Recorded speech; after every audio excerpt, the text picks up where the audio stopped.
കേട്ടാൽ ഉടനെ ആദ്യം മനസ്സിലേക്ക് വരുന്ന സംഭവം അത് ഐഫൽ ടവർ മാത്രമാണ്. ചെറുപ്പം തൊട്ട് ഐഫൽ ടവർ കാണുക എന്നുള്ള വലിയ മോഹം എന്നും ഉള്ളിലുണ്ടായിരുന്നു. അങ്ങനെ ഒട്ടും താമസിക്കാതെ തന്നെ ഐഫൽ ടവർ കാണാനുള്ള യാത്രയിലേക്ക്. ഇതാണ് ഐഫൽ ടവറിൻ്റെ ലോങ് ക്യൂ.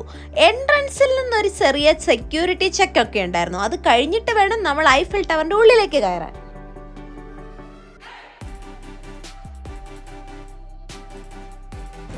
നമ്മളിപ്പം എവിടെയാണ് ഒന്ന് കാണിച്ചു തരാം. നമ്മുടെ ഐഫൽ ടവറാണ് ഈ കാണാൻ പോകുന്നത്. നിങ്ങൾക്കറിയാവോ നമുക്ക് ഐഫൽ ടവറിന്റെ മുകളിലേക്ക് കയറാൻ പറ്റുമെന്ന്? എനിക്കൊന്നും അറിയത്തില്ലായിരുന്നു കേട്ടോ. അങ്ങനെ നമ്മൾ എൻട്രി ടിക്കറ്റ് ഒക്കെ എടുത്ത് അത് സ്കാൻ ചെയ്ത് ഉള്ളിലേക്ക് സെക്യൂരിറ്റി ചെക്കും കഴിഞ്ഞ് കയറി കേട്ടോ. ഇതിന്റെ ഉള്ളിലേക്ക് കയറിയപ്പോഴാണ് സത്യം പറഞ്ഞാൽ ഞാൻ അറിഞ്ഞത് നമുക്ക് ഐഫൽ ടവറിന്റെ 3 നില വരെ പോകാനുള്ള ഫെസിലിറ്റി ഉണ്ട്. അതിനായിട്ട് പ്രത്യേകം ടിക്കറ്റ് എടുക്കണമെന്ന്. 1889 ഐഫൽ ടവറിന്റെ പണി പൂർത്തിയായ വർഷം തൊട്ട് ഐഫൽ ടവർ ആയിരുന്നു വേൾഡിലെ ഏറ്റവും ഉയരം കൂടിയ സ്ട്രക്ചർ. എന്നാൽ ന്യൂയോർക്ക് സിറ്റിയിലെ ക്രൈസ്ലർ ബിൽഡിംഗ് വന്നതോടുകൂടി ആ റെക്കോർഡ് മാറ്റപ്പെട്ടു. ഫ്രഞ്ച് വിപ്ലവത്തിന്റെ 100ാം വാർഷിക സ്മരണാർത്ഥമാണ് ഈ ടവർ നിർമ്മിക്കപ്പെട്ടത്. ഇതിന്റെ എഞ്ചിനീയർ ആയിരുന്ന ഗസ്താവെ ഐഫലിന്റെ പേരിൽ നിന്നാണ് ഐഫൽ ടവർ എന്ന പേരുണ്ടായത്. ഐഫൽ ടവറിന് 3 നിലകളാണ് പ്രധാനമായിട്ടുള്ളത്. അതിലേക്ക് അങ്ങോട്ടും ഇങ്ങോട്ടും കണ്ടിന്യൂസ് ആയിട്ട് ആൾക്കാരെ കൊണ്ടുവന്ന ലിഫ്റ്റ്, വലിയ ലിഫ്റ്റുകളുണ്ടായിരുന്നു. മോണുമെന്റ് ആയിട്ടുള്ള ഐഫൽ ടവറിന്റെ മുകളിലേക്ക് കയറാൻ വേണ്ടി പോവുകയാണ്. അതിനൊരു വലിയ ക്യൂ ഉണ്ട്. ക്യൂ നമുക്ക് 330 മീറ്റർ ഹൈറ്റിലാണ് ഈ ഐഫൽ ടവർ സ്ഥിതി ചെയ്യുന്നത്. നിങ്ങൾക്കറിയാമോ ഇത് മൊത്തം ഇരുമ്പ് കൊണ്ടുണ്ടാക്കിയേക്കുന്ന ഒരു സ്ട്രക്ചറാണ്. അതുകൊണ്ട് തന്നെ ഇതിൻ്റെ ഹൈറ്റിൽ സമ്മറിലും വിൻ്ററിലും വേരിയേഷൻ ഉണ്ടാകും. മുകളിലേക്ക് കയറാനുള്ള ക്യൂ നിൽക്കാൻ പോവാണ്. ഇവിടെ എപ്പോഴും ചെറിയ കാറ്റടിക്കുന്നുണ്ട്. ഈ ഐഫൽ ടവറിൻ്റെ 3ാമത്തെ നില മെയിൻ്റനൻസ് കാരണം ക്ലോസ് ചെയ്തിരിക്കുകയായിരുന്നു. അതുകൊണ്ട് നമുക്ക് 2 നില വരെ മാത്രം പോകാനുള്ള ഓപ്ഷനേ ഉണ്ടായിരുന്നുള്ളൂ. ലിഫ്റ്റിൽ അവർ ആൾക്കാരെ മൊത്തം മുകളിലേക്ക് എത്തിക്കുക, അതേപോലെ താഴേക്ക് എത്തിക്കുകയും ചെയ്യും. കണ്ടിന്യൂസ് ആയിട്ട് ലിഫ്റ്റ് ഇങ്ങനെ സർവീസ് നടത്തിക്കൊണ്ടിരിക്കുകയാണ്. ഇപ്പം ഈ മുന്നിൽ കാണുന്ന ആ ക്യൂ കഴിഞ്ഞിട്ടുള്ളതാണ് ടിക്കറ്റ് കൗണ്ടർ. ഇവിടെ നിന്നാണ് നമ്മൾ മുകളിലേക്ക് കയറാനുള്ള ടിക്കറ്റ് എടുക്കുന്നത്. അവിടെ ടോപ്പ് ക്ലോസ്ഡ് എന്ന് പറഞ്ഞ് എഴുതി വെച്ചിട്ടുണ്ട്. അപ്പോൾ അതൊക്കെ കഴിഞ്ഞ് ടിക്കറ്റൊക്കെ എടുത്തു കഴിഞ്ഞ് നമ്മൾ വീണ്ടും ഒരു സ്റ്റെപ്പ് കയറി ലിഫ്റ്റിലേക്ക് പോവാണ്. അപ്പം ഇത് ഈ കാണുന്ന ലിഫ്റ്റിൻ്റെ മുന്നിലുള്ള ക്യൂ ആണ്. ഇത്ര വലിയ ലിഫ്റ്റും കൂടിയാണ് കേട്ടോ ഇത്. കുറേ ആൾക്കാരെ അറ്റ് എ ടൈം കൊണ്ടുപോകാൻ പറ്റുന്ന വലിയൊരു ലിഫ്റ്റാണിത്. അങ്ങനെ നമ്മൾ ലിഫ്റ്റിൽ കയറി ഇതിൻ്റെ 2nd ഫ്ലോറിലേക്കാണ് പോകുന്നത്. നിങ്ങൾക്ക് ഐഫൽ ടവറിൻ്റെ ഇടയിൽ കൂടെ കണ്ടാൽ അറിയാം നമുക്ക് സീൻ റിവർ, അതുപോലെ തന്നെ പാരീസ് സിറ്റി, ആ സീൻ റിവറിൽ കൂടെയുള്ള ബോട്ട്, ഇതൊക്കെ കാണാൻ വേണ്ടി പറ്റും. മുകളിലുള്ള കാഴ്ച എന്ത് മനോഹരമായിരിക്കുമെന്ന് ചിന്തിച്ച് ഇപ്പോൾ തന്നെ എക്സൈറ്റ്മെൻറ്റ് കൂടുകയാണ് മുകളിലേക്ക് ചെല്ലും തോറും.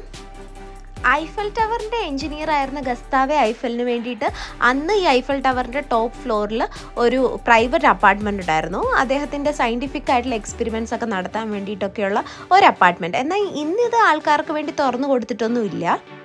അദ്ദേഹത്തിൻ്റെ ആ പ്രൈവറ്റ് അപ്പാർട്ട്മെൻറ്റിൻ്റെ പിക്ചേഴ്സാണ് ഇപ്പോൾ നിങ്ങൾ സ്ക്രീനിൽ കാണുന്നത്. ഇനി ഏതാനും ചെറിയ നിമിഷങ്ങൾ മാത്രമേ ഉള്ളൂ നമ്മൾ ഈ ഹിസ്റ്റോറിക് അത്ഭുതത്തിൻ്റെ നെറുകയിലെത്താൻ വേണ്ടിയിട്ട്. അങ്ങനെ ഫൈനലി നമ്മൾ ലിഫ്റ്റ് ഇറങ്ങി ഇതാ നമ്മുടെ ഐഫൽ ടവറിൻ്റെ 2nd ഫ്ലോറിൽ എത്തിയിരിക്കുകയാണ് ഗൈസ്. അവിടെ നിന്ന് കാണുന്ന കാഴ്ചകളാണിത്.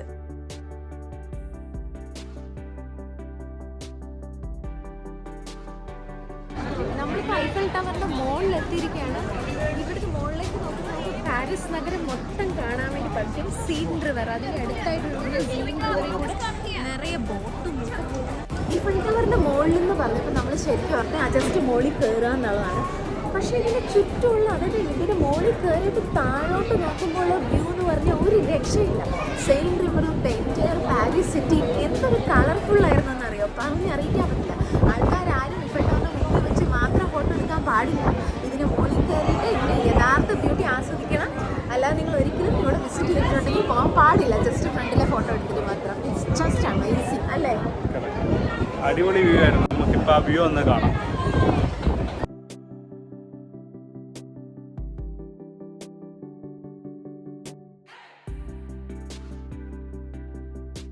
പാരീസിലെ പല ലൊക്കേഷനിൽ നിന്ന് നമുക്ക് ഐഫൽ ടവർ കാണാൻ പറ്റും. അതിലൊരു ഇമ്പോർട്ടൻറ്റ് ലൊക്കേഷനാണ് ട്രൊക്കഡാരോയിൽ നിന്നും കാണുന്ന ഐഫൽ ടവറിൻ്റെ വ്യൂ അടിപൊളിയാണ്. അങ്ങനെ അതൊക്കെ കഴിഞ്ഞ് നമ്മൾ തിരിച്ച് ലിഫ്റ്റ് ഇറങ്ങാൻ പോവാണ്. അതിനും വലിയ ക്യൂ ആയിരുന്നു. താഴെ ഇറങ്ങി കഴിഞ്ഞപ്പോഴാണ് ഈ കാണുന്ന മനോഹരമായിട്ടുള്ള ഒരു ലേക്ക് ഒഴുകുന്നു. എന്താ പറയുക, നമ്മൾ ഈ ആർട്ടിസ്റ്റുകൾ ഈ ചിത്രത്തിലൊക്കെ വരച്ചിട്ടുള്ള പോലെയുള്ള കാഴ്ച. ആ പുൽമേടുകൾ നിങ്ങൾക്ക് കാണാമല്ലോ. ആ പുൽമേടുകളിൽ നിറച്ചും ചെറിയ വെള്ള കുഞ്ഞ് അരിപ്പൂക്കൾ, അതുപോലെ തന്നെ അവിടെ എവിടെയായിട്ട് കുഞ്ഞ് താറാവുകൾ. ഇപ്പം നിങ്ങൾ കാണുന്നത് നല്ല നമ്മൾ ചിത്രത്തിൽ കാണുന്ന ഒറിജിനൽ താറാവ്, പച്ച കളർ കഴുത്തിനുള്ള താറാവുകൾ കുറേ ഉണ്ടായിരുന്നു. അതൊക്കെ കഴിഞ്ഞ് നമ്മൾ ഐഫൽ ടവറിൻ്റെ അവിടെ നിന്നും ഇറങ്ങി നമ്മൾ അടുത്തതായിട്ട് പോകാൻ പോകുന്നത് സീൻ റിവറിലേക്കാണ്. സീൻ റിവറിലേക്ക് നമ്മുടെ ഈ ഐഫൽ ടവറിൻ്റെ അവിടുന്ന് റൈറ്റ് സൈഡിലൊരു സ്റ്റെപ്പുണ്ട്. ആ സ്റ്റെപ്പിൽ കൂടെയാണ് പോകുന്നത്. ഈ കാണുന്നതാണ് നമ്മുടെ ഈഫൽ ടവറിൻ്റെ ഫ്രണ്ട് വ്യൂ കേട്ടോ. ഇതിൻ്റെ തൊട്ടടുത്ത് ഇതേ സീൻ റിവർ ഒഴുകുന്നു. ഭയങ്കര മനോഹരമായിട്ടുള്ള കാഴ്ച. അങ്ങനെ നമ്മൾ സീൻ റിവറിൽ ക്രൂസിൽ കയറാൻ വേണ്ടിയിട്ട് അവിടുന്ന് നമ്മൾ ടിക്കറ്റൊക്കെ എടുത്ത് വലിയൊരു ക്യൂ ഒക്കെ കടന്ന് ആ ക്രൂസിലേക്ക് കയറാൻ വേണ്ടി പോവുകയാണ്. ഈ ബോട്ട് കയറാൻ വേണ്ടി നമ്മുടെ നാട്ടിൽ ബോട്ട് ജെട്ടികൾ എന്നൊക്കെ പറഞ്ഞ പോലെ ഇവിടെ കുറേ പിയേഴ്സ് ആണുള്ളത്. പിയർ 1, 2, 3, 4 അത് നമ്മുടെ ടിക്കറ്റിൽ എഴുതിയിട്ടുണ്ടാവും നമ്മുടെ ഏത് പിയറാണ്. അതിനനുസരിച്ച് ആ പിയറിലേക്ക് പോയിട്ട് വേണം നമ്മൾ ഈ ബോട്ട് കയറാൻ വേണ്ടിയിട്ട്.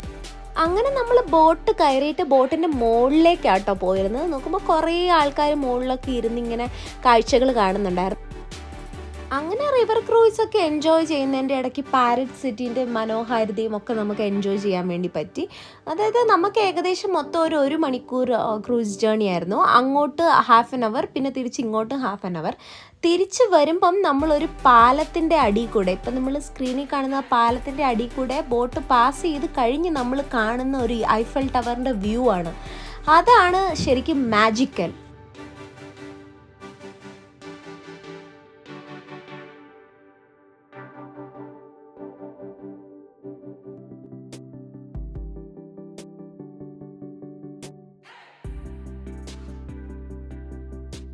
അങ്ങനെ ബോട്ടിൽ നിന്നൊക്കെ ഇറങ്ങി നമ്മൾ ഐഫൽ ടവറിൻ്റെ ഓപ്പോസിറ്റ് സൈഡ് ട്രൊക്കഡാരോയിലേക്ക് ഇങ്ങനെ നടക്കുകയാണ്. അവിടെ നിന്ന് നമുക്കൊരു അടിപൊളി വ്യൂ കിട്ടാനുണ്ട്. അപ്പം നമ്മളിങ്ങനെ ഒരു പാരീസിലെ ബസ് പാസ് ചെയ്യുന്നതൊക്കെ കണ്ടു. അങ്ങനെ നമ്മൾ ഐഫൽ ടവറിൻ്റെ ഫ്രണ്ടിൽ നിന്ന് കുറച്ച് റോഡ് ക്രോസ് ചെയ്ത് നടന്നു കഴിയുമ്പോൾ നമുക്ക് ട്രൊക്കഡാരോ എത്തും. ട്രൊക്കഡാരോയിൽ നിന്ന് നമ്മൾ കാണുന്ന വ്യൂ ആണിത്. അവിടെ നിന്ന് ഞങ്ങൾ കുറച്ച് ഫോട്ടോസും വീഡിയോസും ഒക്കെ പകർത്തി കേട്ടോ. ഭയങ്കര അടിപൊളിയായിട്ടുള്ളൊരു വ്യൂ ആയിരുന്നു.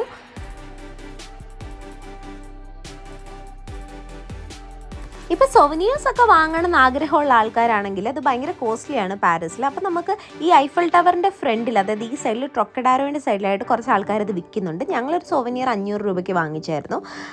അപ്പം നമ്മുടെ വീഡിയോ ഇഷ്ടപ്പെട്ടിട്ടുണ്ടെങ്കിൽ like, share and subscribe. Thanks for watching.